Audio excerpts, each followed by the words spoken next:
예, 잠깐 같이 기도드리겠습니다.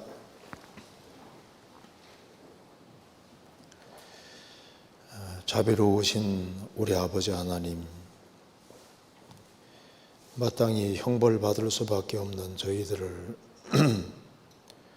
아무 공도 없이 값없이 구원해 주시고 주의 크신 은혜와 사랑 가운데 살게 해주시는 것을 감사합니다. 이 시간 주 성령께서 함께 해주시고 하나님의 말씀으로 우리 영혼을 환하게 비춰주시고 우리가 마땅히 어떠한 길을 걸어야 할지를 알 수 있도록 도와주옵소서. 역사의 마지막 시대를 살아가는 저희들에게 주님을 알게 해주시고 또 주 안에 살게 해주신 거기에는 주의 중요한 뜻이 있는 줄 압니다. 저희들의 마음을 항상 일깨워 주시고 주님의 복음과 주님 영광을 위해 살 수 있도록 도와주시고 인도해 주옵소서. 오늘 이 말씀이 우리 심령 깊이 새겨지도록 더 역사해 주시고 도와주옵소서. 또 앞으로 있을 학위 수양에 준비하는 그 모든 손길에도 함께해 주시고 많은 사람들이 구원함을 얻을 수 있도록 역사해 주시고 도와주옵소서. 또 해외 선교하는 선교사님들 가정마다 주님이 지켜주시고 또 영육간에 도와주셔서 주의를 하는데 조금 더 부족함이 없도록 도와주옵소서. 오늘 모든 시종 함께해 주시고 도와주시기를 간절히 의지하오며 우리 구주 예수 그리스도 이름으로 기도하옵나이다. 아멘. 예, 우리 성경 욥기 29장 찾겠습니다. 욥기 29장입니다. 예, 제가 몇 군데를 읽겠습니다. 29장 1절 788페이지입니다. 욥이 또 비사를 들어 가로되 내가 이전 달과 하나님이 나를 보호하시던 날에 지내던 것 같이 되었으면 그때에는 그의 등불이 내 머리에 빛이었고 내가 그 광명을 힘입어 흑암에 행하였었느니라. 나의 강장하던 날같이 지내었으면 그때에는 하나님의 우정이 내 장막 위에 있었으며 그때에는 전능자가 오히려 나와 함께 계셨으며 나의 자녀들이 나를 둘러 있었으며 버터가 내 발자취를 지키며 반석이 나를 위하여 기름 시내를 흘려내었으며 그때에는 내가 나가서 성문에 이르기도 하며 내 자리를 거기에 베풀기도 하였었느니라. 나를 보고 소년들은 숨으며 노인들은 일어나서 서며 방백들은 말을 참고 손으로 입을 가리우며 귀인들은 소리를 금하니 그 혀가 입천장에 붙었었느니라. 귀가 들은즉 나를 위하여 축복하고 눈이 본즉 나를 위하여 증거하였었나니 이는 내가 부르짖는 빈민과 도와줄 자 없는 고아를 건졌음이라. 망하게 된 자도 나를 위하여 복을 빌었으며 과부의 마음이 나로 인하여 기뻐 노래하였었느니라. 18절입니다. 내가 스스로 말하기를 나는 내 보금자리에서 선종하리라. 나의 날은 모래같이 많을 것이라. 네, 거기까지입니다. 예, 저희들이 지금 욥기를 계속 배우고 있습니다. 자, 오늘은 여기에 욥기 29장, 30장, 31장을 중심으로 해서 말씀을 드려보도록 하겠습니다.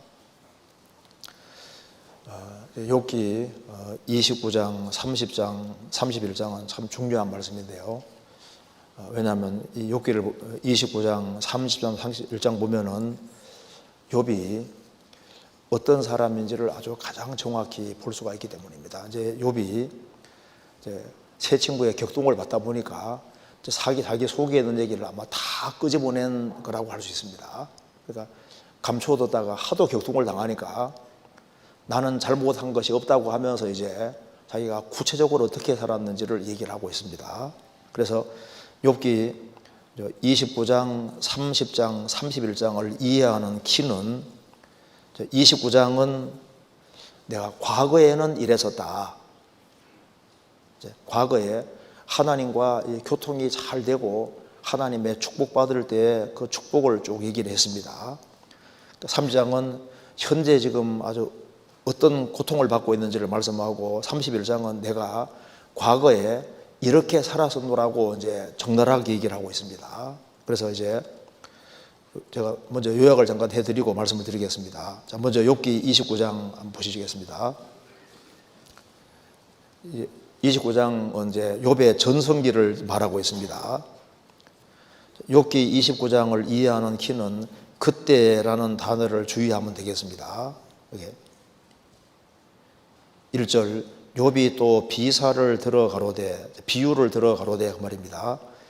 내가 이전 달과 하나님이 나를 보호하시던 날에 지니했던 그 같이 되었으면, 과거 해석하면서 내가 몇 달 전에는 정말 좋았었는데 이렇게 말하는 겁니다. 그러니까 욥이 고난 당한 것이 한 1년 안쪽일 겁니다. 길어도 한 1년 이상 안 될 거예요. 그러니까 이전 달처럼 됐으면 좋겠다. 몇 달 전만 해도 잘 나가던 욥이라고 얘기를 하고 있습니다. 그래서 여기에 그때라는 단어를 주의하면 되겠습니다. 3절 그때에는 몇 달 전만 하더라도 그 말입니다. 그때에는 그의 하나님의 등불이 내 머리에 빛이었고, 인생이 너무 밝았다는 겁니다. 내가 그 광명을 힘입어 흑암에 행하였었느니라. 하나님의 빛이 항상 자기를 비췄다는 거예요. 4절 나의 강장하던 날과 같이 지내었으면, 그 강장하던 날이라는 것은 쉽게 말해서 아주 전성기를 말하는 겁니다. 잘 나갈 때 전성기입니다. 그래서 내가 그 이전에 아주 굉장히 힘있고 강하던 날, 전성기입니다. 그때 같이 지내었다면은, 과거를 그리워하는 겁니다.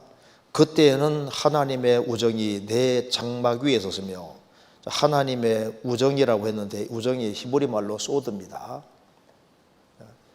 이걸 이제 비밀 회의라고도 번역한 것도 있고, 그리고 이제 교통회라고도 번역한 것도 있고, 하나님과 아주 친밀하게 지낸 걸 말합니다. 친밀하게 지냈고 하나님이 직접 이것저것을 많이 가르쳐 준 걸 얘기하고 있습니다. 그러니까 하나님과 친구처럼 친하게 지낸 겁니다. 그래서 그때는 하나님의 우정이 내 장막 위에 있었다. 그러니까 하나님과 아주 교통이 잘 되고 하나님의 축복 가운데 있었다는 겁니다.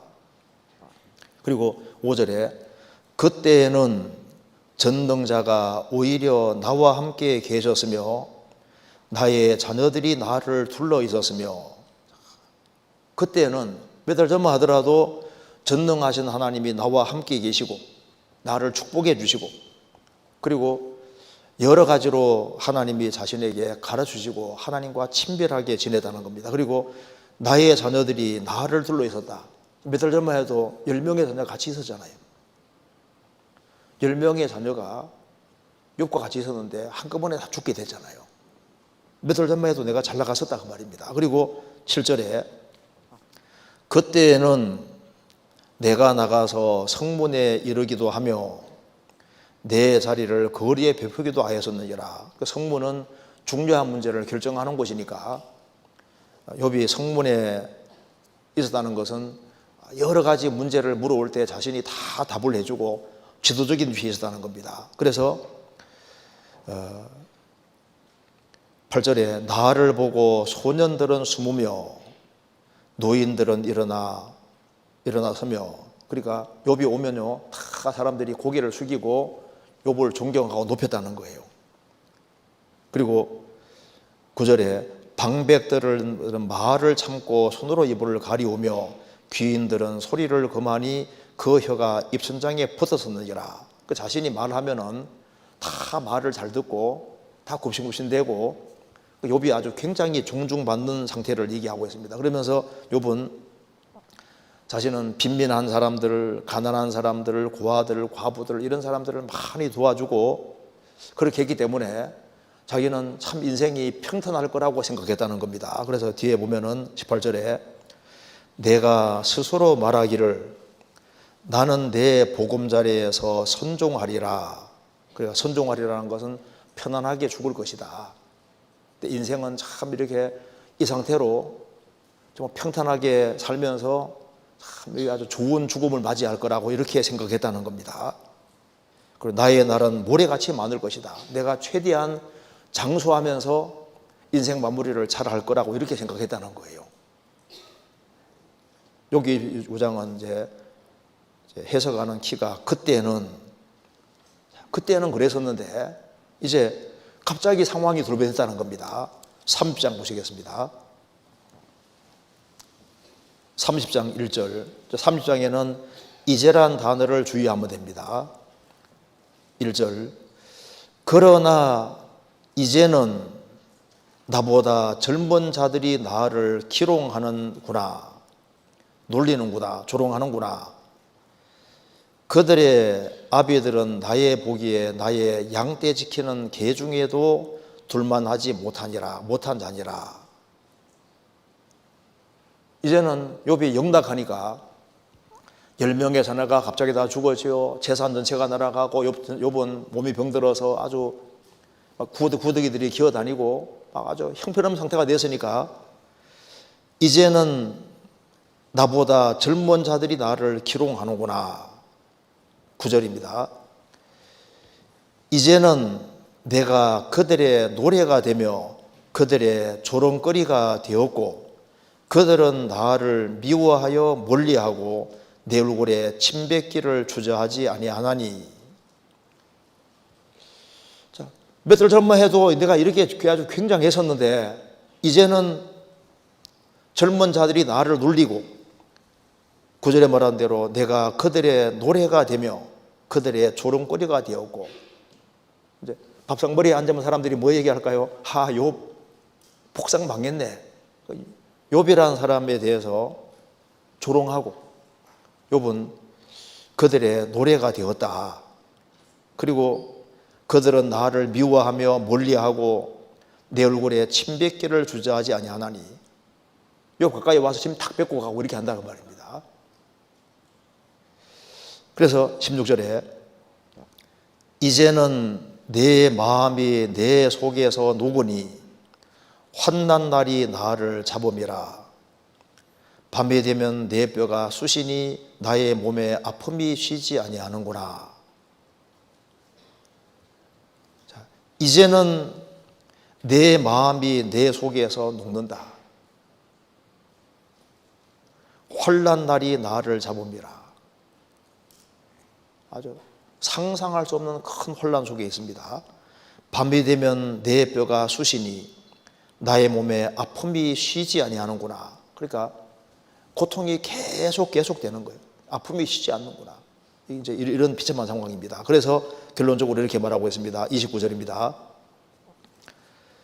나는 이리의 형제요 타조의 벗이로구나. 내 가죽은 검어져서 떨어졌고 내 뼈는 열기로 하여 탔구나. 내 수금은 애곡성이 되고 내 피리는 애통성이 되었구나. 무슨 말이냐면은 나는 이리의 형제의 타조의 벗이로구나. 무슨 말이냐면은 아무도 가까이 하는 사람이 없다 그 말입니다. 그 아내도 자기 숨소리를 혐오해한다, 싫어한다고 하잖아요. 그 아내까지도 멀리하고 완전 외톨이니까 나는 이리의 형제다. 그리고 타조의 벗이로구나. 그러니까 가장 외로운 상태를 표현하고 있습니다. 내 가죽은 검어져서 떨어졌고 내 뼈는 열기로 하여 탔구나. 그냥 몰골이 아주 말이 아닌 거예요. 그러니까 고통은 끊임없이 계속 반복되는 겁니다. 그래서 내 수금은, 그 노래 소리는 애곡성이 되었고, 애곡성이라는 것은 슬퍼서 흐느끼 우는 것이 애곡성입니다. 내 피리는 애통성이 되었구나. 그 애통하고 슬퍼서 부러지는 소리가 되었구나. 이런 아주 엄청난 고통 속에 있습니다. 그러니까 30장은 이제는 현재 상황을 말하고 있지 않습니까? 그러면서 이제 31장에서는 그러면 내가 이런 엄청난 고통을 받았는데 이런 고통받은 짓을 내가 했느냐 하면서 욥이 참다 나 죄 없다고 했는데 계속 죄가 있다고 이제 새 친구가 밀어붙이니까 그럼 내가 얘기해 볼까 하면서 내가 자신이 어떻게 살아왔는지를 쭉 얘기를 하고 있습니다. 그러면서 31장은 핵심 키가 언제 내가 과거에 너희들이 죄 지었다는데 내가 언제 그런 적 있냐 하면서 이제 자신이 과거에는 이제 이렇게 살았다고 하면서 자기의 결백성을 주장하고 있습니다. 31장 5절입니다. 언제 나의 행위가 허탄하였으며 내 발이 괴혈에 빨랐던가. 그리하였으면 내가 공평한 저울에 달려서 하나님이 나의 정직함을 아시게 되기를 원하노라. 그러니까 내가 언제 나의 행위가 거짓되었던가, 내 발이 괴물에 거짓에 빨랐던가. 내 발로 너희들이 자꾸 나보고 죄 지었다고 하는데 내 발이 언제 악한 곳으로 달려갔었느냐. 그렇다면은 하나님의 공평한 저울에 달려서 하나님이 나의 정직함을 아시게 되기 원하노라. 하나님 앞에서 나는 악한 곳에 간 적 없다. 발을 얘기했습니다. 그 다음에 7절입니다. 언제 내 걸음이 길에서 났던가, 내 마음이 내 눈을 따라갔던가, 내 손에 더러운 것이 묻었던가. 내가 언제 내 걸음이 하나님 원하시는 길에서 나타나던가, 내 마음이 언제 내 눈을 따라갔던가. 내 마음도 흐트러지지 않았다는 겁니다. 내 손에 더러운 것이 묻었던가, 내 발과 내 손은 깨끗하다. 나 잘못 없다고 이제 확실하게 이제 변명하는 겁니다. 9절. 언제 내 마음이 여인에게 유혹되어 이웃의 문을 엿보아 기다렸던가. 그리하였으면 내 처가 타인의 매를 돌리며 타인과 더불어 동심하는 것이 마땅하니라.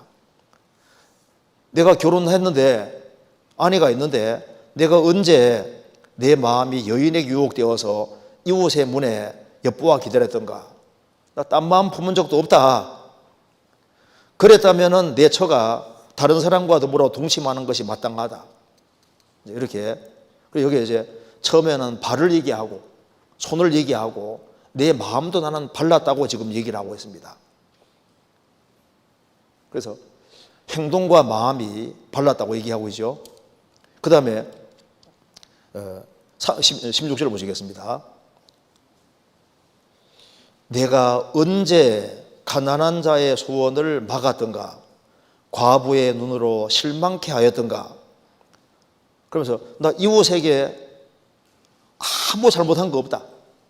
내 가난한 사람의 소원을 내가 막은 적도 없고, 과부의 눈으로 실망케 한 적도 없고, 나만 홀로 식물을 먹고 고아에게 먹이지 않았던가. 그런 적이 있느냐? 난 그런 적도 없고, 실상은 내가 젊었을 때부터 고아를 기르기를 그의 아비처럼 하였으며 내가 모태에서 나온 후로 과부를 인도하였었노라. 내가 이웃을 정말 나는 내 몸처럼 사랑하려고 했던 것이 맞지 않느냐, 이렇게 살아왔다는 겁니다. 그리고 그 다음에 19절에 내가 언제 사람이 의복이 없이 죽게 된 것이나 빈궁한 자가 덮을 것이 없는 것을 보고도 나의 양털로 그의 몸을 더욱게 입혀서 그로 나를 위하여 복을 빌게 하지 아니하였던가. 그러니까 욥은 이웃 사랑하기를 내 몸같이 하려고 정말 했다는 것을 얘기를 하고 있습니다. 그리고 이제 24절에 내가 언제 금으로 내 소망을 삼고 정금들어 너는 내 의뢰하는 바라 하였던가. 언제 재물의 풍부함과 손으로 얻은 것이 많음으로 기뻐하였던가. 욥이 말하기를 나는 하나님 기대고 사는 사람인지 재물을 기대고 산 사람이 아니다. 내가 언제 금이 많이 쌓인다고 해서 금을 내가 의지하고 금으로 내 소망을 삼고 정금들어 내는 금들어 야 너는 내가 의뢰하는 바라 내가 재물에 기댔더냐? 나는 재물에 기댄 적도 없고 그리고 언제 재물의 풍부함과 손으로 얻은 것이 많음으로 기뻐하였던가. 뭐 재물이 많다고 해가지고 내가 그거 가지고 기뻐하더냐? 그러니까 주신 자도 하나님이시고 취하신 자도 하나님이니까 그러니까 주실 때도 그대로 받고 또 나갈 때도 한 문제 안 삼았다 했지 않습니까? 그리고 욥은 돈이 많이 들어온다고 해서 풍부하다 해서 그것 때문에 뭐 기뻐하고 그렇게 안 했다 그 말입니다. 그런 하나님으로 소망을 삼고 하나님으로 기뻐하고 살았다고 얘기를 하고 있습니다. 그리고 26절에 언제 태양의 빛남과 달의 명랑하게 운행되는 것을 보고 내 마음이 가만히 유혹되어 손에 입을 맞추었던가. 그러니까 태양은 달은 하나님 만드신 피조물이기 때문에 하나님 자기는 우상 숭배 안 했다고 지금 얘기를 하고 있는 겁니다. 이 고대 사회에는 보통 태양신, 달신 그런 섬기잖아요. 욥은 나는 우상 숭배 안 했다 그 얘기를 지금 하고 있습니다. 그리고 29절에 내가 언제 나를 미워하는 자의 멸망을 기뻐하였으며 그의 재앙 만남을 인하여 기운을 뽐내었던가. 욥을 미워하는 사람이 있는데 그 사람이 넘어지고 멸망할 때 내가 원수가 넘어질 때 내가 기뻐하였느냐? 나를 그렇게 대적하던 사람이 재앙을 만날 때 그놈 잘되다 하면서 기운을 뽐내었던가? 난 그런 적도 없다 그 말입니다. 그러니까 그는 원수에 대해서도 나는 악을 행하지 않았다는 걸 얘기를 하고 있습니다. 그리고 이제 33절에 내가 언제 큰 무리를 두려워하며 족속의 멸시를 무서워함으로 잠잠하고 문에 나가지 아니하여 타인처럼 내 죄악을 품에 숨겨 허물을 가리었던가. 그러니까 욥은 말합니다. 내가 사람 눈치 안 봤다는 걸 지금 말하고 있습니다. 나는 이웃에게 위축되지 않고 비겁해지지 않고 당당하게 할 말을 했다. 자기는 비겁하게 살지 않았다는 걸 얘기를 하고 있습니다. 그리고 욥은 말합니다. 38절에 보시면요. 언제 내 토지가 부러지져 나를 책망하며 그 일항이 일시에 울었던가. 언제 내가 값을 내지 않고 그 소산물을 먹고 그 소유주로 생명을 잃게 하였던가. 그리하였으면 밀 대신에 찔레가 나고 보리 대신에 자풀이 나는 것이 마땅하니라 하고 욥의 말이 이에 그치니라. 자, 언제 내 토지가 부러지져 나를 책망하였던가. 내 소유물 중에서 또 내가 먹는 것 중에서 내가 뭔가 조금이라도 잘못이 있느냐? 불의한 것이 없었다. 이렇게 얘기를 하고 있습니다. 그래서 내 토지가 야, 네 남의 땅 왜 뺏었냐 하고 토지가 부러지는 그런 일이 없다 그 말이에요. 저는 항상 정당하게 성실하게 해서 벌었고 그렇게 해서 먹고 살았기 때문에 토지가 또 우리 집안에 있는 물건 중에 이 물건은 왜 남의 물건인데 너희 집에 있느냐 이런 식으로 물건이 부러지고 토지가 부러지고 내가 먹고 마시는 그 모든 것이 내게 부러지는 그런 것이 없었다 이렇게 얘기를 했습니다. 그러니까 욥은 뭘 말하고 있습니까? 자신과 관련해서 이웃과 관련해서 자기 소유물 관련해서 원수와 관련해서 나는 아무 잘못이 없다. 그러면서 이제 욥이 결론을 내리고 있습니다. 이렇게 말하고 있습니다. 35절입니다. 누구든지 나의 변백을 들을지니라. 나의 서명이 여기 있으니 전능자가 내게 대답하시기를 원하노라. 오죽하면 이 말 하겠어요. 자, 내가 이렇게 살아왔다. 내가 언제 그렇게 했냐 하면서 이제 할 수 없이 자기 얘기를 다 한 겁니다. 그래서 내가 이렇게 말했는데 내가 서명할 수 있다는 겁니다. 이렇게 살았다고 딱 서명하는 거예요. 자, 그러니까 전능자가 대답하기를 원하더라. 정말 대단한 사람이죠.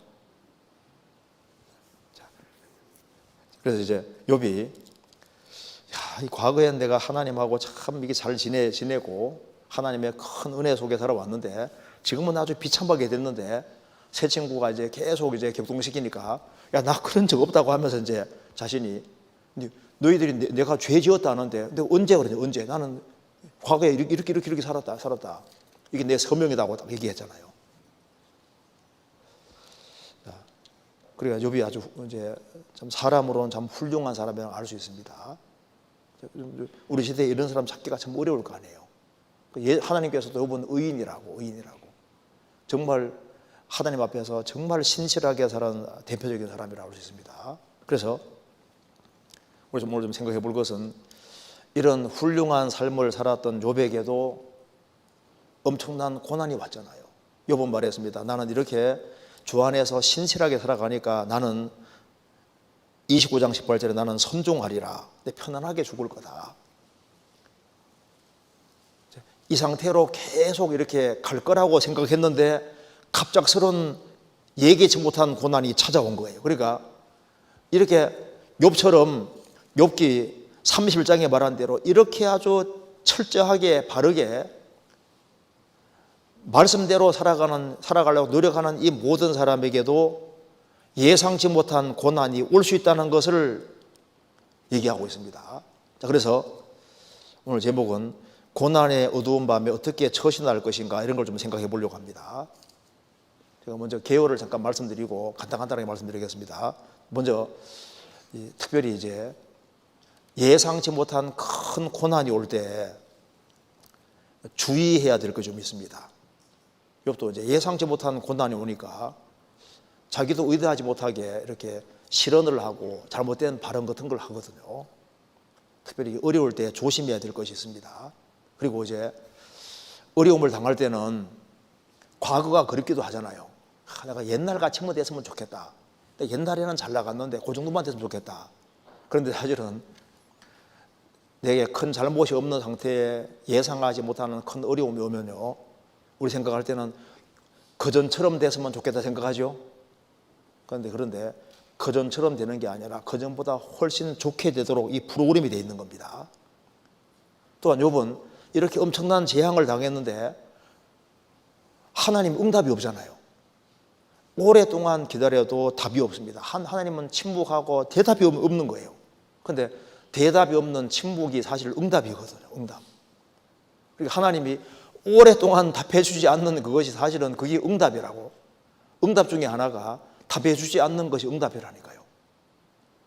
때가 될 때까지는 답을 안 해주는 그것도 응답이니까 기다릴 줄 알아야 되는 겁니다. 그리고 큰 어려움 같은 걸 당할 때 그래도 항상 생각해야 될 것이 뭡니까? 하나님은 주권자다. 모든 걸 컨트롤하고 있는 분이 주님이시라는 걸 그걸 확고하게 생각해야 됩니다. 그래서 하나님은 낮에 하나님인 동시에 밤에 하나님도 되는 거예요. 하나님은 겨울도 만드셨지만 봄도 만드시고 봄, 여름, 가을, 겨울을 만드셨잖아요. 인생에 봄만 있는 게 아니라 겨울도 하나님 만들어 놓으신 겁니다. 그러니까 모든 것의 주권자가 하나님이라고 생각해야 되고, 그리고 이제 이렇게 내가 생각한 것과 상황이 다르게 엮이면은 자꾸 하나님이 변하지 않았냐 이런 생각할 수 있는데요. 우리 시대는 포스트 트루스 시대라고 하지 않습니까? 그러니까 이제 참된 진리 자체는 없다고 생각하는 시대인 거예요.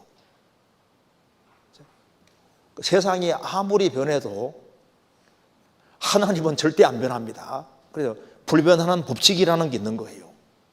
그래서 사필을 기종으로 하게 되어 있습니다. 결론은 불 보듯이 뻔한 거예요. 내리막길이 있으면 오르막길이잖아요. 골짜기에 있으면 산도 있습니다. 그러니까 신앙생활에 법칙이라는 것이 있는데 왜 법칙이 있냐 하면 하나님이 계셔서 법칙이 있는 거예요. 그잖아요.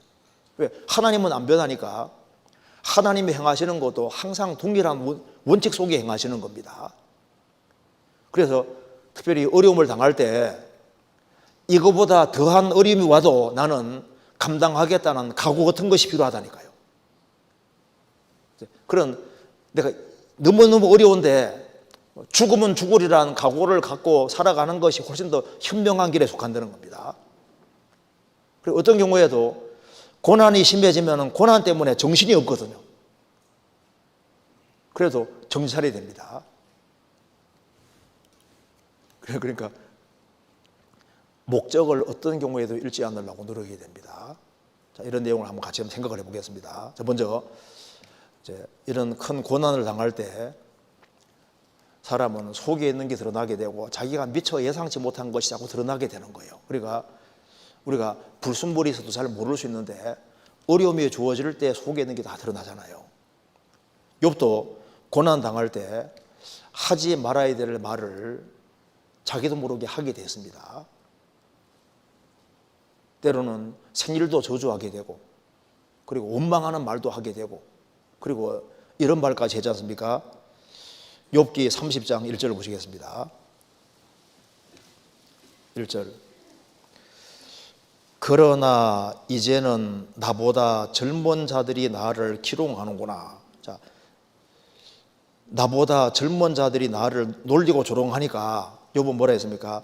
그들의 아비들은 나의 보기에 나의 양떼 지키는 개 중에도 둘만하지 못한 자니라. 이게 욥이 할 말입니까? 아무리 이제 젊은 자들이 이제 조롱하고 놀린다 해가지고 그다음에 그들의 아비는 나 보기에 나의 양떼 지키는 개 중에도 둘만하지 못한 자니라. 하나님의 형상대로 지음받은 인간을 말해도 이렇게 말하는 건 너무 심하잖아요. 그러니까 이런 말을 너무 심하면요 하지 말아야 될 말을 하게 된다니까요. 지나친 표현을 하게 되는 거예요. 그래 이런 거 조심해야 되는 겁니다. 욥기 17장 보세요. 17장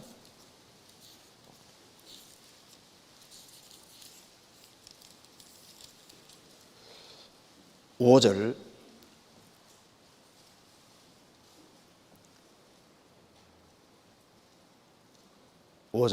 친구를 지적하여 해를 받게 한 자의 자식들은 눈이 멀지니라.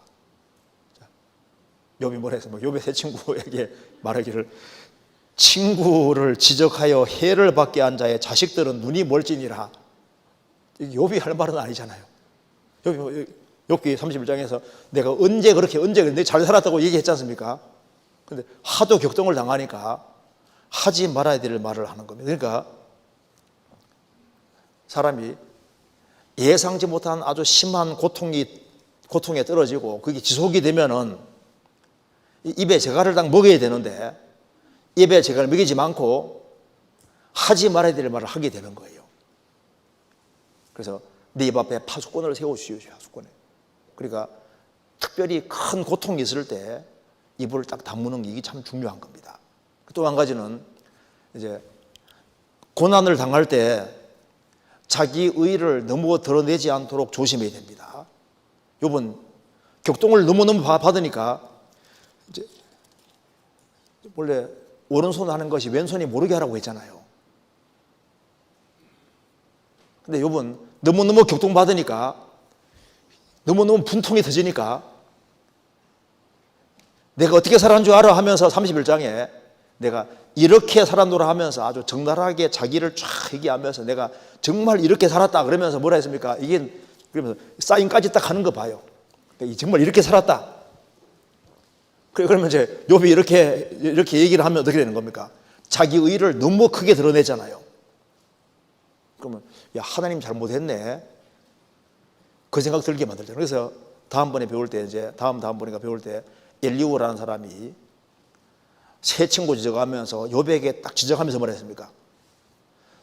너가 너무 의롭다 함으로 하나님을 부르야 하다 하느냐 지적했잖아요. 자기 의를 너무 드러내가지고 하나님이 마치 크게 잘못을 범한 것처럼 그런 인상 풍기게 만들었다 그 말입니다. 그 어려움을 당하면서 하나님께 영광이 되게 하는 것이 아니라 오히려 하나님 이름에 욕을 돌릴 수도 있는 거예요. 어떤 아내가 이제 집에서 노래를 부릅니다. 그 남편이 갑자기지 않습니까? 베란다로 뛰어나가는 베란다 앞에 서 있는 거예요. 당신 내 노래 소리가 싫어. 아니 동네 사람들이 싸운다고 할까봐. 무슨 말입니까? 목소리가 너무 큰데 목소리가 너무 악쓰는 것처럼 보이니까 남편이 때린다고 착각할까봐 베란다 밖에 나와 있다고. 이쪽엔 노래하는데 이쪽에는 이웃은 오해할 수도 있잖아요. 우리 살아가는 가운데 자기를 너무 부각시키는 것은 항상 조심해야 될 하는 겁니다. 어떤 경우에 욥은 항상 자기가 주 안에서 어떻게 살아간 것에 대해서 비밀을 고이고이 간직하고 있었잖아요. 그런데 이게 이제 너무 고통받으니까 자기 속에 있는 얘기를 다 끄집어내잖아요. 다 끄집어내잖아요. 근데 이런 것이 사실은 합당하지 않은 겁니다. 합당하지 않은 겁니다. 그래서 욥의 세 친구가 이제 친구에게 교통받아 이렇게 얘기하니까 엘리후가 그럼 너는 의롭고 하나님은 불의하시냐?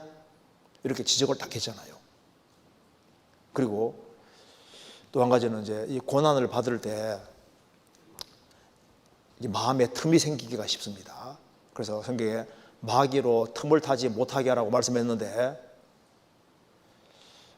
만사가 너무 형통하고 잘 돼갈 때도 마귀가 틈탈 수 있는데 너무 어렵게 될 때도 마귀가 틈탈 수 있는 거예요. 그래서 마귀가 틈타지 않도록 주의해야 됩니다. 그래서 자기 문제에 집중하다 보면은 마땅히 생각할 것을 잊게 되는 거예요. 그래서 고난받을 때 틈이 생깁니다. 틈이 생기면 마귀가 맹공격을 퍼부을 수 있는 거예요. 그거 조심해야 되는 겁니다. 그리고 또 한 가지는 뭐냐면은 이 고난, 주님 뜻 가운데서 고난받을 때 하나님에 대해서 부정적인 이미지를 갖지 않도록 조심해야 됩니다. 왜? 만사가 형통하고 잘 될 때는 하나님 내 편이라고 생각하다가 나는 잘 살았는데 큰 어려움과 고통이 주어지니까 하나님이 나를 왕따시키고 나를 따돌리고 나를 미워한다고 이렇게 생각하는 그 생각은 정말 착각인 거예요. 그래서 어려움을 당할 때 하나님에 대한 부정적인 생각을 삼가야 되는 거예요. 내가 진리 가운데 바르게 행할 때 주님이 이제 고난 같은 거 줄 때 그게 얼마나 큰 축복이고, 그래서 우리가 신앙생활 잘하는 가운데 고난 받으면 이게 얼마나 큰 축복인 줄 아세요? 그리고 주님 앞에 갔을 때 내가 고난 받을 때 주님을 의지하고 잘 살았다고 할 때 그게 얼마나 주님 앞에 떳떳하고 영광이 되겠어요. 나는 이런 고난 중에도 잘 살았습니다 하고 고백할 수 있다면 얼마나 큰 축복이 되겠습니까? 그리고 사람이 이제 고난 당하게 되면은 자기가 힘든 것 때문에 자신을 왜 부르셨는지 그 목적 같은 걸 잊어먹을 수 있는 거예요. 자, 욥기 29장 보시겠습니다. 29장 1절입니다.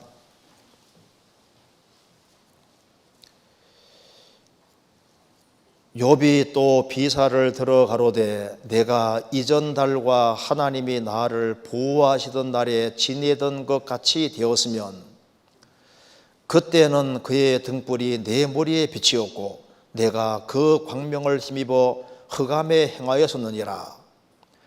나의 강장하던 날과 같이 지내었으면 그때는 하나님의 우정이 내 장막 위에 있었으며 그때는 전능자가 오히려 나와 함께 계셨으며 나의 자녀들이 나를 둘러 있었으며.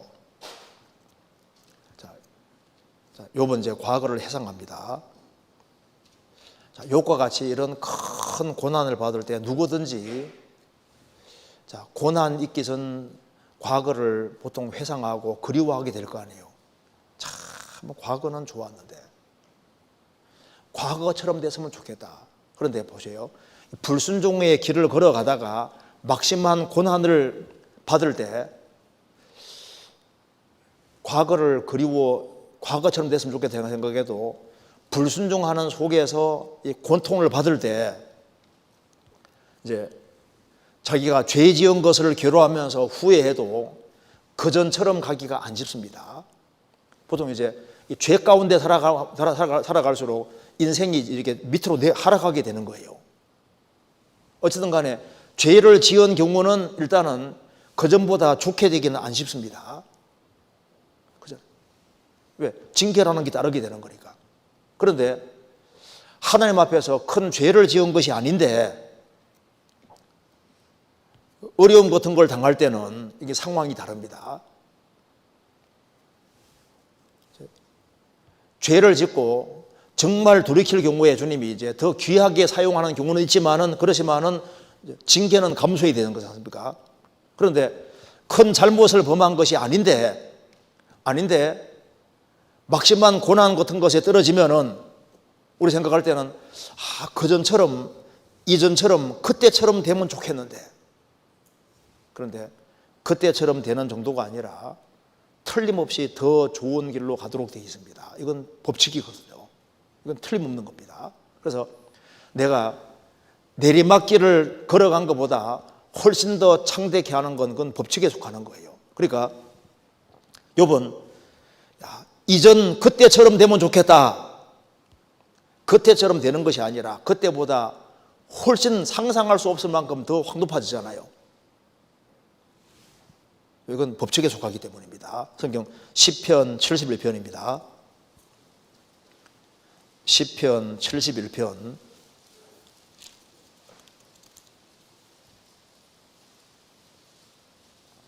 20절.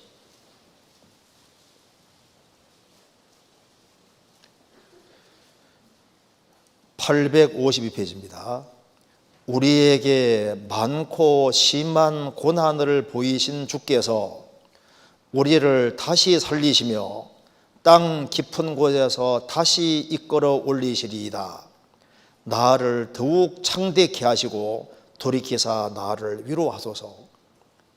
우리에게 많고 심한 고난, 많은 고난, 심한 고난을 보이신 주께서 우리를 다시 살리시며 땅 깊은 곳 다시 이끌어 올리시리이다. 그 정도가 아니라 나를 더욱 창대케 하시고 돌이키사 나를 위로하소서. 요셉은 17살 나이에 10명의 형들의 미움받아서 애굽으로 내려가잖아요. 갑자기 그냥 종이 되고 비참하게 됐습니다. 그럼 요셉 뭐 생각했을까요? 아버지하고 같이 살았을 때 그때 행복을 꿈꾸면서 그 정도만 됐으면 좋겠다, 이런 생각했을 거 아니에요.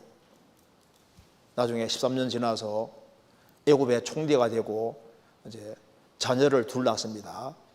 첫 번째 자녀가 뭐라 했습니까? 자녀를 낳고서 므낫세, 에집트에서 13년 동안 고생한 고생을 잊게 하셨다. 므낫세가 잊게 하셨단 말이잖아요. 그 다음에 에브라임 낳고 뭐라 했습니까? 에브라임은 창성, 그 말입니다. 내가 이렇게 13년 동안 고난 받았는데 주님이 이것을 바꾸어서 아주 창성, 에집트에서 아주 크게 만들어 주지 않습니까? 요셉은 나는 그때 17살 때 그 아버지와 친하게 지냈던 그때를 꿈꾸고 소망하고 그 정도만 됐으면 좋겠는데, 그 정도가 아니라 므낫세, 에브라임 이렇게 되는 거잖아요. 욥도 지금 이런 고통 속에서 이전에 그 상태가 됐으면 좋겠다. 근데 그 상태가 아니라 훨씬 더 높은 곳으로 올라가는 길이, 그게 바로 고난이라는 거예요. 성경 사무엘하 22장 찾겠습니다.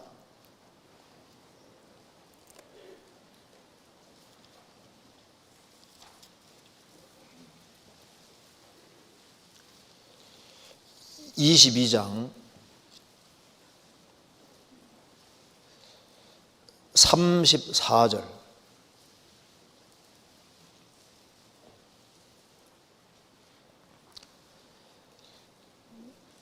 나의 발로 암사슴 발같게 하시며 나를 나의 높은 곳에 세우시며, 다윗이 말했습니다.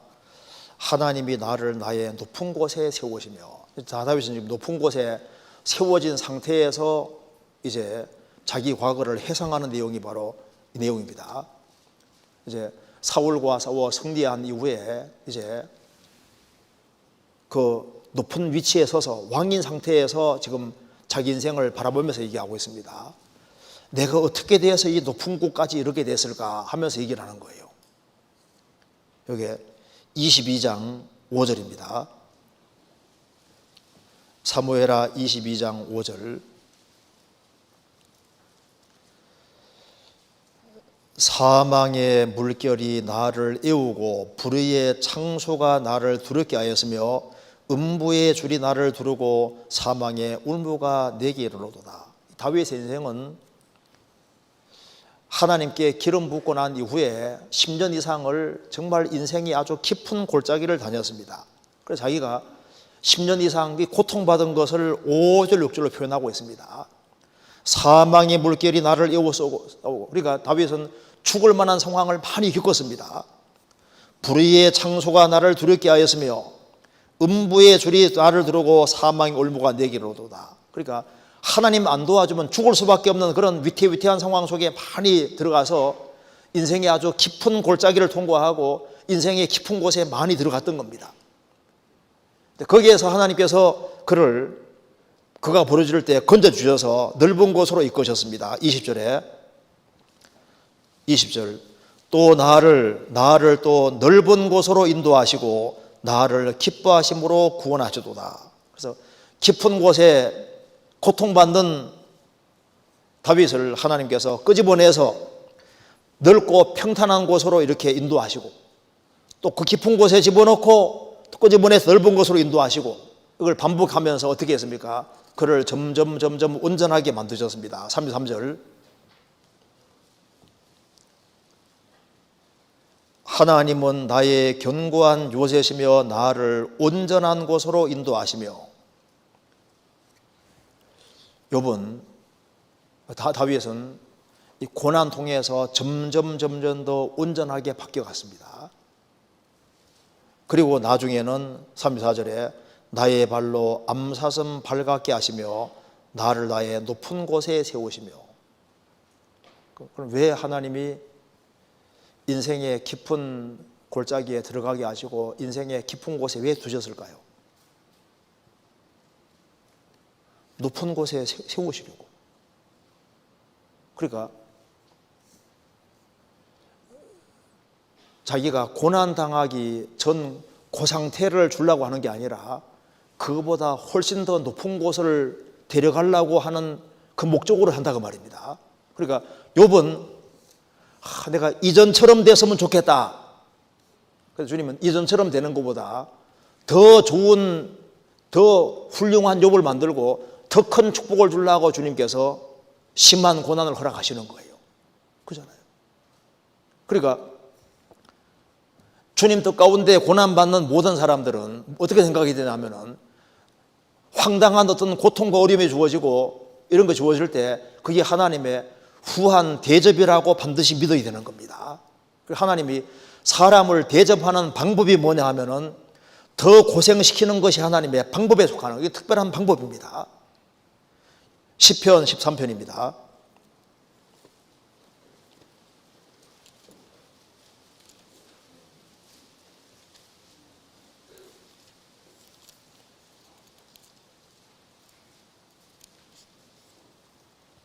(1절)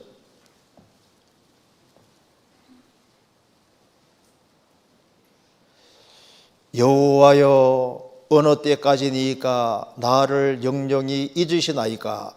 주의 얼굴을 나에게서 언제까지 숨기시겠나이까?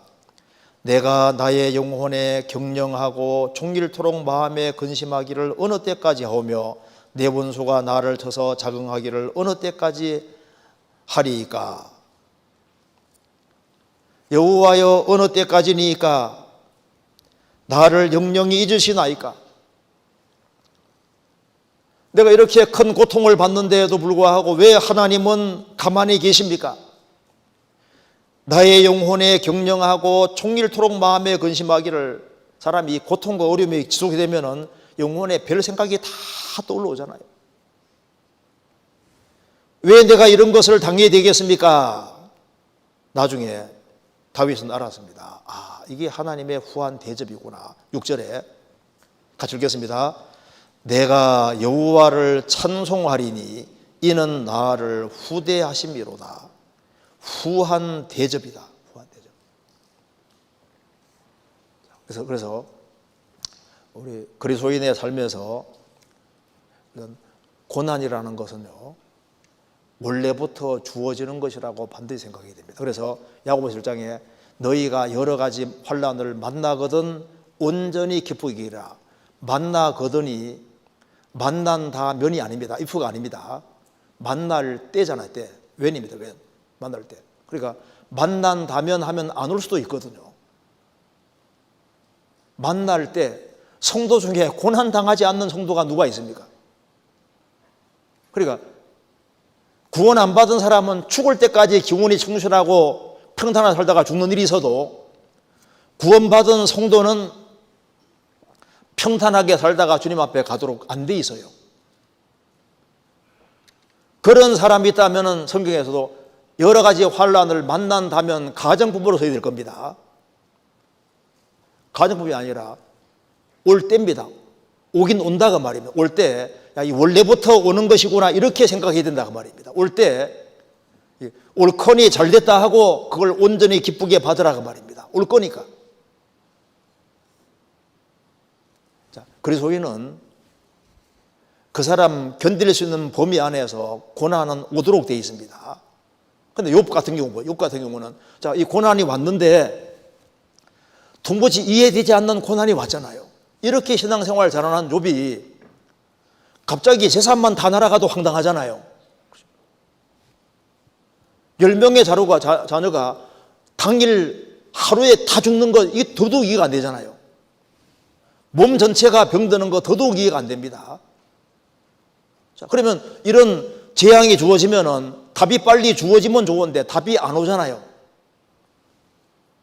아무리 애원해도 하나님이 침묵하시고 응답을 안 하시니까 하나님이 돌아가신 것이 아니라 별 생각 다 들을 수 있잖아요. 하나님이 돌아갔을 리가 없잖아요. 죽으실 리가 없잖아요. 하나님의 침묵이 하나님이 기도에 응답하는 방법 중에 하나가 뭐냐면은 하나님의 침묵하심이 응답이에요. 응답. 사람이 이제 죄를 지었기 때문에 하나님께서 이 죄에 돌이킬 때까지 주님께서 침묵하는 경우도 있지만은 신앙생활 잘함에도 불구하고 큰 재앙을 당해도 빨리빨리 주님이 응답을 안 주는 경우가 있습니다. 욥 같은 경우가 지금 대표적인 그 경우를 만들어 놓은 거예요. 하나님이 응답하지 않는 것처럼 보이고 하나님이 잊으신 것처럼 보여도 그것이 잊은 것이 아니라는 것을 알아야 되는 겁니다. 자, 예레미야 14장 8절 보시겠습니다. 자, 이스라엘이 죄를 지었을 때 하신 얘기입니다. 예레미야 14장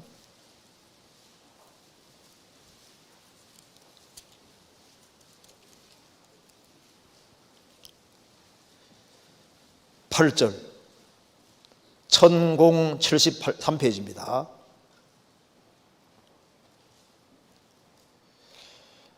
이스라엘의 소망이시오 곤란한 때의 구원자시여 어찌하여 이 땅에서 거류하는 자같이 하룻밤을 유숙하는 행인같이 하시나이까.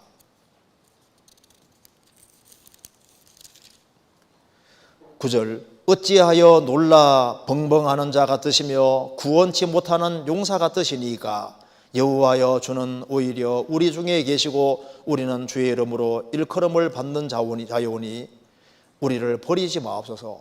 이스라엘이 주 안에서 신실하게 바르게 살아갈 때는 하나님께서 구원하는 용사같이 앞장서서 싸워주시고 막 도와주시고 하셨는데 이스라엘 민족이 큰 죄 가운데 빠지고 죄에 안 돌이키니까 하나님께서 이스라엘이 고통을 받아도 가만히 계시는 거예요. 그래서 예레미야는 말합니다. 하나님 어찌하여 이 땅에서 거류하는 자같이 하룻밤을 유숙하는 행인같이 하시나이까. 나그네는 이웃집이 고통받을 때 불보듯이 보고 있잖아요. 자기 일이 아니니까. 이스라엘이 고통받아도 하나님은 나그네처럼 지나가는 행인처럼 가만히 관망하고 계시기만 합니까? 어찌하여 놀라 벙벙하는 자 같으시며 구원치 못하는 용사 같으시니까. 그렇게 능력이 많은 하나님께서 왜 침묵하고 계시는 겁니까? 돌이키게 하려고 주님께서 고통받는 걸 하러 가시는 거예요. 그런데 신앙생활을 잘해도 고통이 올 수 있고 고난이 올 때 하나님이 빨리빨리 이걸 해결해 주면 좋은데 빨리빨리 해결 안 해주고 침묵하잖아요. 왜 침묵하실까요? 주님께서 더욱 간절히 부르짖게 하기 위해 그런 경우도 있고, 그리고 하나님께서 요한복음 11장에서 말한 대로 하나님의 하시는 일을 나타내기 위해서 그런 경우도 있습니다. 그러니까 나사로가 병들었다고 했지 않습니까? 병들어 죽게 되었다고 했는데 죽을 때까지 내버려 뒀잖아요. 그래서 이제 무덤에 가 있는지 나흘입니다. 썩어 냄새 날 때까지 기다리다가 나중에 가서 죽은 나사로 살리셨잖아요.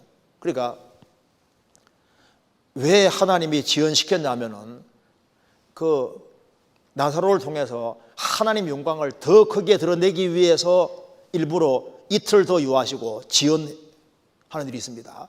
그리고 봐요, 나사로가 죽기 전에 가서 고치는 것과 죽고 난 다음에 아예 이제 무덤에 들어가 있는지 나흘이죠. 나흘 썩어서 막 냄새가 나는 그때 살리면 어느 게 더 큰 영광이 됩니까? 완전히 죽어서 냄새 날 때 살리면 더 큰 영광이 되잖아요. 그러니까 하나님의 영광을 더 드러내기 위해서 응답이 지연될 수 있는 겁니다. 그러니까 나사로가 죽어갈 때 그 마리아와 마르다 얼마나 애가 탔겠습니까? 예수님 좀 더 빨리 오셨으면 우리 오라비가 안 죽었을 텐데요.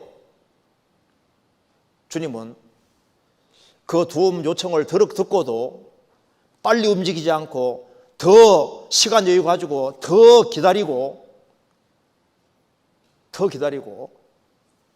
그러게 해서 그들은 간절히 기다렸는데 마치 응답이 안 되는 것처럼 보이잖아요. 나중에 더 큰 축복을 나타내신 겁니다. 그래서 하나님께서 우리 인생에도 마찬가지입니다. 왜라는 의문은 계속 떠올라 오는데 하나님 응답은 없고 다른 사람 보니까 잘 돼가는데 왜 나만 이렇게 인생이 꼬여가지고 이렇게 큰 고통을 받을까? 근데 이것이 아주 지속이 되고 어려울 수 있습니다. 그래서 욥 같은 경우도 마찬가지인 거예요. 그래서 하나님이 침묵하실 때 어떤 경우에도 실망하지 말고 혼란스러워하지도 말고 의심하지도 말고 분노하지도 말고 하나님 나를 버렸다고 생각하지도 말고 하나님께 이유를 묻고 꾸준히 계속적으로 이렇게 신앙생활을 쫙 유지하는 것이 필요합니다. 기다리면요 하나님이 때가 되면은 틀림없이 답을 해주시는 분입니다. 그래서 엘리야는 말합니다. 이런 고통과 어려움 속에서도 하나님을 찬송하기를 잊지 말아라 이렇게 부탁을 하잖아요. 어떤 경우에도 하나님은 찬송을 받을 만한 분이다. 그래서 어떤 경우에도 용기를 잃지 말아야 되는 것이 맞습니다. 그래서 잠언 24장에 환난 날에 낙담하면 뭐라 했습니까? 내 힘의 미약함을 보임이라. 환난 날에 낙담하지 마라. 자, 그래서 이런 큰 곤란과 어려움이 있을 때 우리가 반드시 믿어야 될 것이 하나 있습니다. 하나님은 주권자다. 꼭 믿고 있어야 됩니다. 시편 31편입니다. 시편 31편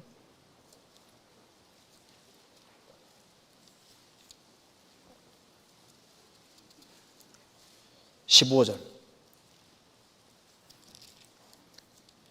제가 먼저 5절 읽고 15절은 제가 읽고 15절은 같이 읽겠습니다. 5절. 내가 나의 영을 주의 손에 부탁하나이다. 진리의 하나님 여호와여 나를 구속하셨나이다. 15절 같이 읽겠습니다. 내 시대가 주의 손에 있사오니 내 원수와 핍박하는 자의 손에서 나를 건지소서. 다윗은 말했습니다. 내가 나의 영을 주의 손에 부탁하나이다. 진리의 하나님 여호와여 나를 구속하셨나이다. 값을 지불하고 사셨나이다. 우리 구원받은 모든 사람은 영혼을 주님 손에 부탁한 사람들입니다. 자, 영혼을 주의 손에 부탁한 사람들은 15절을 이거 암송하다시피 마음속에 새겨둘 필요가 있습니다. 내 시대가 주의 손에 있사오니. 내가 구원받은 그날부터 주님 앞에 가는 그날까지 내 인생의 시대는 주님 손바닥 안에 있습니다. 근데 이게 중요한 말은 주의 손이란 말이에요. 주의 손. 주의 손이 어떤 손입니까? 주의 손가락으로 만드신 달과 별들을 내가 보오니, 주의 손가락으로 만드신 달과 별들을 내가 보오니. 밤에 기록한, 밤에. 시편 4편 다윗이 밤에 기록한 겁니다. 그러니까 여기 주님이 손가락으로 시편 이제 8편에도 나오는데요. 자, 여기 손가락으로 만드신 달과 별들.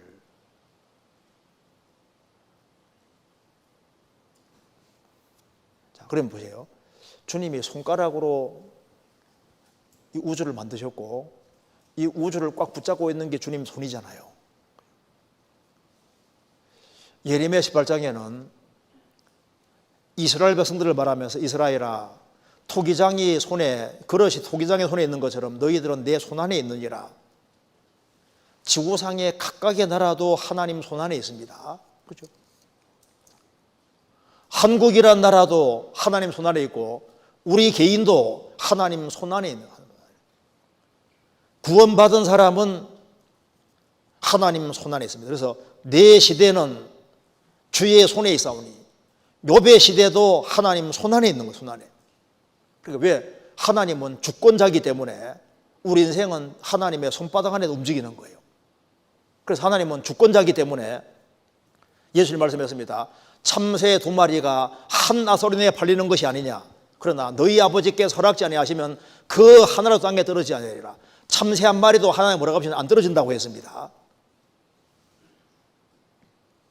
그러니까 하나님은 모든 것을 컨트롤하고 모든 걸 주장하시는 주장자이기 때문에 내 시대가 주의 손에 있습니다. 내 인생의 시대는 주님 손에 있습니다. 그래서 내 인생은 주님 손 안에 있다는 사실을 확실하게 믿을 수 있는 사람은 어떤 상황에서도 감사할 수 있습니다. 잠언 16장 4절에도 말한 대로 하나님께서 온갖 것을 그 시험에 적당하게 지으셨나니 악한 자도 악한 날에 적당하게 하셨느니라. 그러니까 내 주변에 있는 모든 사람도 모든 상황도 하나님 허락하심 속에서 다 되어진 겁니다. 내 시대는 주의 손에 있습니다. 그렇기 때문에 로마서 8장 28절을 우리가 믿을 수 있는 거예요. 하나님을 사랑하는 자, 곧 그 뜻대로 부르심을 입은 자들에게는 모든 것이 합력하여 선을 이루느니라. 하나님을 사랑하는 자, 곧 그 뜻 가운데 부르심을 입은 사람들은 모든 것이, 모든 상황이 어우러져서 선을 이루느니라. 모든 상황이 엮어져서 보이지 않는 선을 이루고 뜻을 이루는 거예요. 더 나은 곳으로 가는 과정에 속하는 것이 맞다 그 말입니다. 내 시대가 주의 손에 있사오니, 이걸 확실하게 믿는 사람은 이렇게 됩니다. 11절, 내가 모든 대적으로 말미암아 욕을 당하고 내 이웃에게는 심히 당하니 내 친구가 놀라고 길에서 보는 자가 나를 피하였나이다.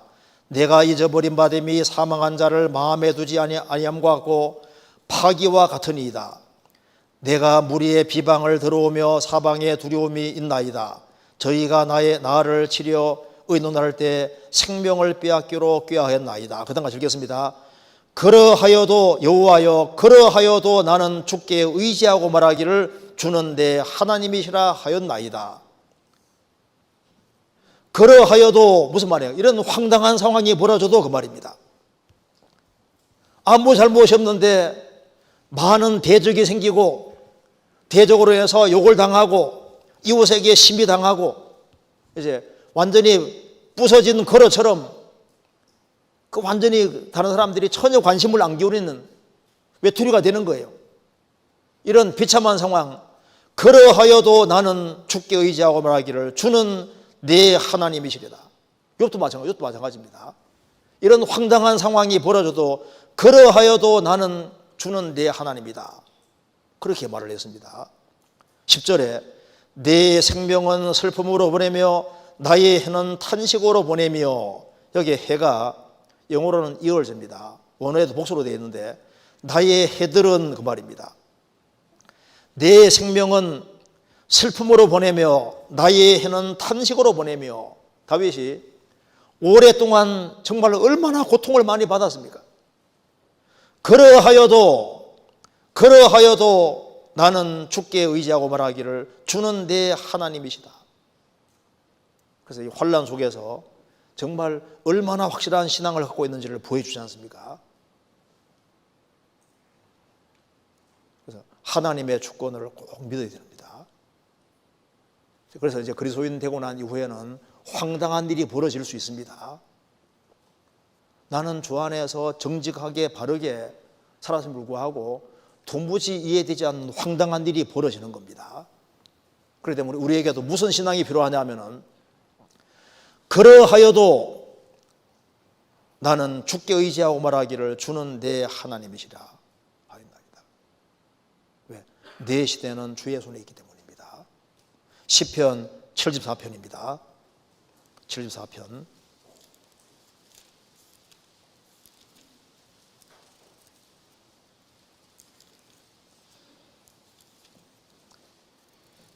74편 16절입니다.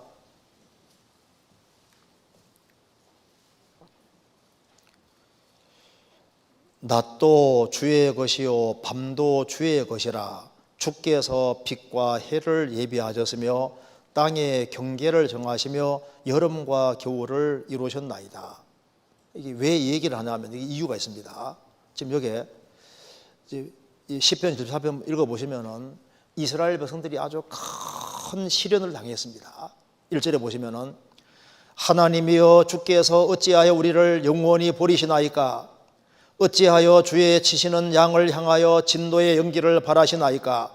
옛적부터 얻으시고 구속하사 주의 기업의 지파로 삼으신 주의 회중을 기억하시며 주의 거하신 시온산도 생각하소서. 영구히 파멸된 곳으로 주의 발을 드집소서. 원수가 성소에서 모든 악을 행하였나이다.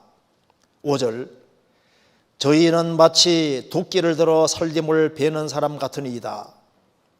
7절 주의 성소를 불살하며 주의 이름이 계신 곳을 더럽혀 땅에 엎었나이다. 저희의 마음에 이르기를 우리가 그것을 진멸하자 하고 이 땅에 있는 하나님의 모든 회당을 불살하나이다. 바벨론이 이스라엘 쳐들어와서 이스라엘 사람들을 아주 무자비하게 죽이고 예루살렘 성전을 불질러 버렸잖아요. 바벨론 포로 잡혀갔습니다. 이스라엘에게 뭐가 온 겁니까? 큰 밤이 온 거예요. 시편 기자는 말했습니다. 이스라엘에게 왜 이렇게 큰 밤이 왔을까? 이 밤 속에서 이제 부르짖는 겁니다. 하나님이여 주께서 어찌하여 우리를 영원히 버리시나이까? 왜 밤을 주셨습니까? 이렇게 부르짖으면서 시편 기자가 깨닫는 것이 있는 거예요. 아, 그렇구나. 16절에 낮도 주의 것이요 밤도 주의 것이라. 주께서 빛과 해를 예비하셨으며. 낮도 주님의 것이고 밤도 주님의 것에 속합니다. 하나님 주권자니까 낮도 만드신 분도 주님이시고 밤도 만드신 주님이시잖아요. 이스라엘이 에집트에서 430년 살면서 얼마나 고통받았습니까? 밤이 먼저 오고 뭐가 왔습니까? 출애굽이란 낮이 왔잖아요. 이스라엘이 바벨론 포로 잡혀가서 7천년 동안 지렁이같이 비참하게 됐고 이스라엘 역사에 큰 밤이 왔는데 그 다음에 어떻게 됐습니까? 바벨론 해방이란 낮이 왔잖아요. 이스라엘이 그리스도 배척함으로 2000년 동안 얼마나 큰 유랑생활하며 고통받았는데 우리 시대에 이스라엘이 뭐가 오고 있습니까?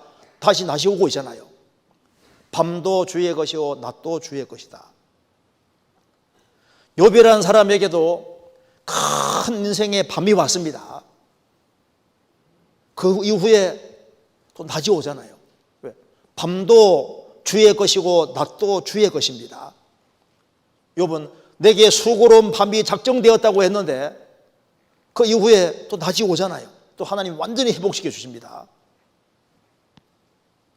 17절에 땅의 경계를 정하시며 여름과 겨울을 이루셨나이다. 인생에 여름도 필요하고 겨울도 필요해요. 겨울도.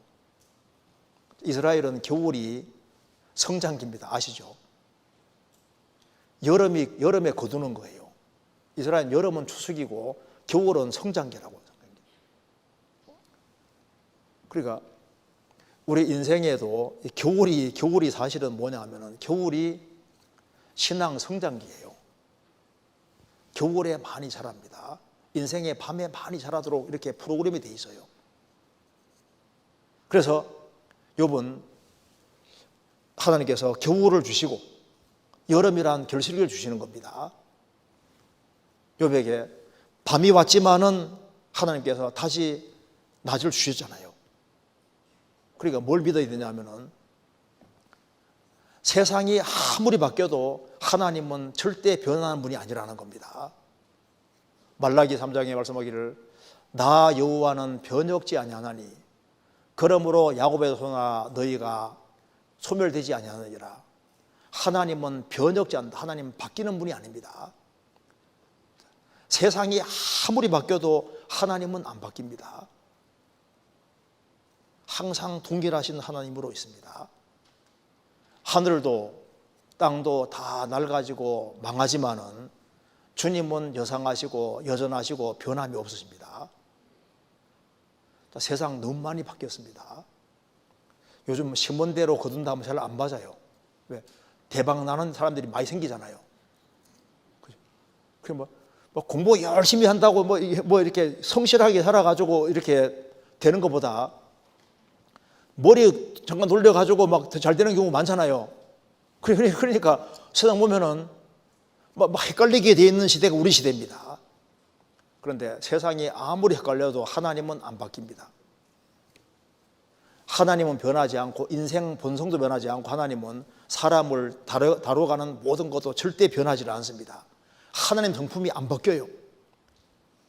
이를 행하시는 원칙이 안 바뀝니다. 그렇기 때문에 하나님은 구원받은 사람에게 그 사람을 더 훌륭한 사람으로 만들기 위해서는 어쩔 수 없이 하나님은 이건 하나님 방법이기 때문에 고난을 통과하도록 하나님 만드시는 이게 하나님 방법이에요. 그리고 하나님이 축복해 주시는 통로는 고난이라는 걸 통해서 축복을 주시도록 프로그램을 만들어 놓으신 거라고요. 이건 불변입니다. 세상이 많이 변했습니다. 제가 한번 읽어드릴게요. 얼마나 많이 바뀌었는지 봅시다. 가는 말이 고와야 오는 말이 곱다. 옛날 말이잖아요. 요즘 뭐라 그러죠? 요즘은 가는 말이 거칠어야 오는 말이 곱답니다. 좀 많이 바뀐 거 맞죠? 돌다리도 두들겨보며 건너라. 돌다리를 두들기면 장님으로 오해한다. 아는 길도 물어가라. 아는 길은 곧장 가라. 아는 길도 물어가면 시간 낭비다. 아는 길을 물어가면 더 헷갈린다. 젊어서 고생 사서도 한다. 옛날 말이고 젊어서 고생 늙어서 신경통이다. 가는 고생하지 않는 길을 택하라는 거예요. 많이 바뀌었죠. 하늘이 무너져도 솟아날 구멍이 있다. 하늘이 무너져도 지하도가 있다. 엉뚱한 소리 많이 하는데요. 세상이 많이 바뀌었지만 하나님은 안 바뀝니다. 그래서 우리 어떤 각오를 가져야 되냐 하면은 내가 어려움이 주어지면은 이거보다 좀 더 큰 어려움이 와도 감수해야 되겠다는 그런 각오가 필요합니다. 요게 예레미야 12장 찾겠습니다. 주님이 이렇게 말씀해 주셨습니다. 예레미야 12장 1절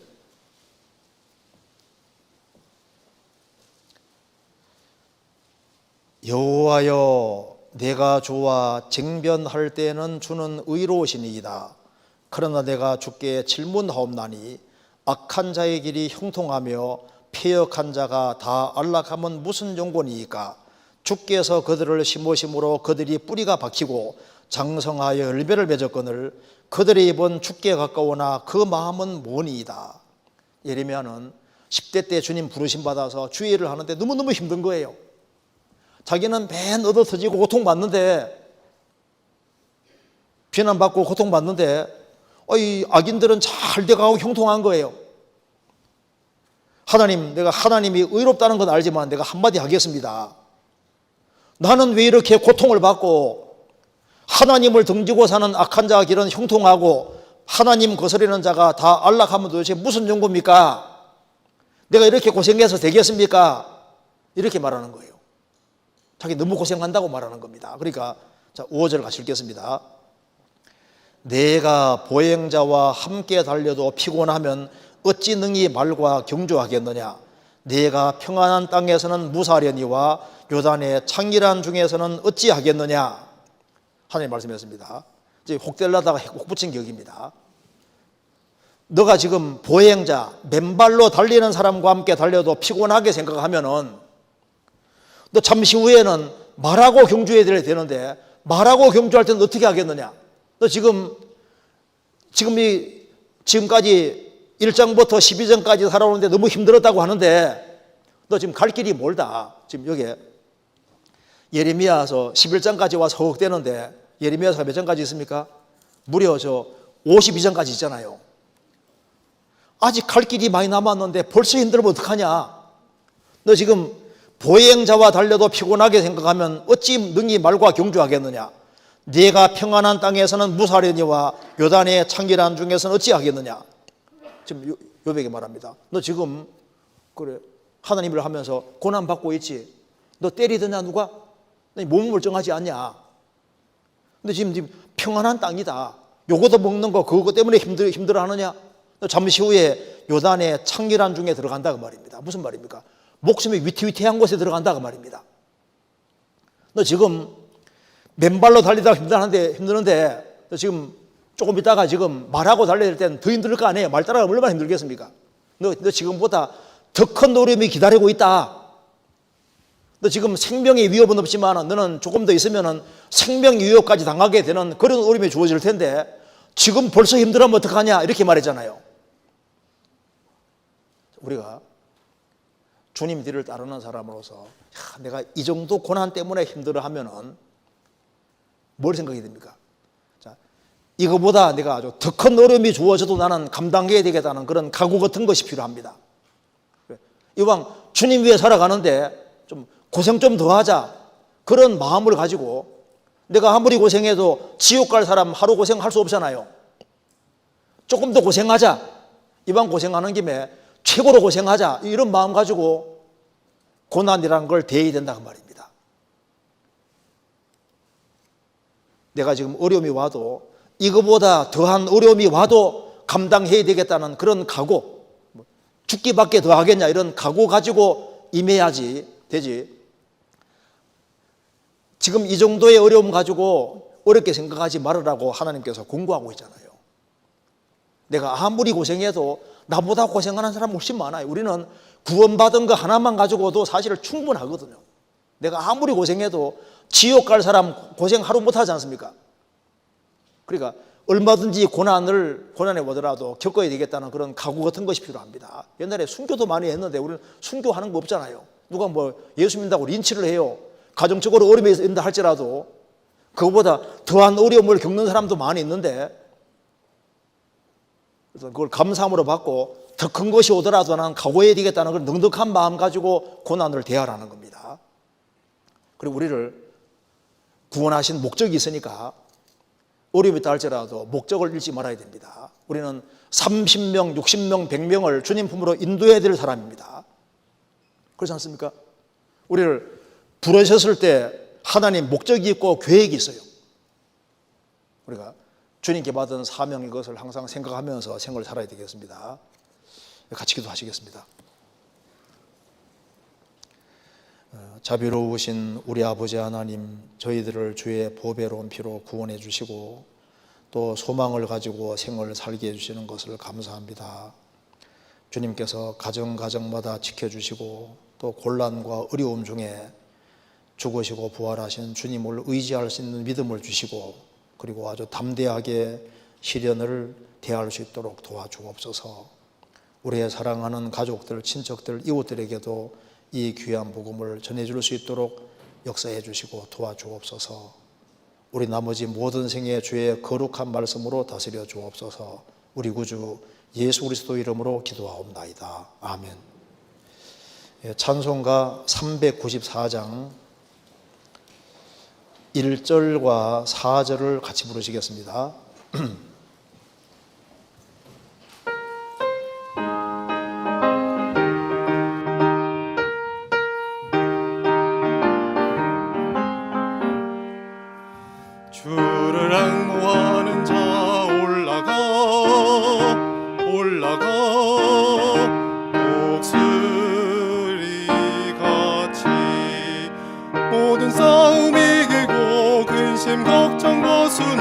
올라가 올라가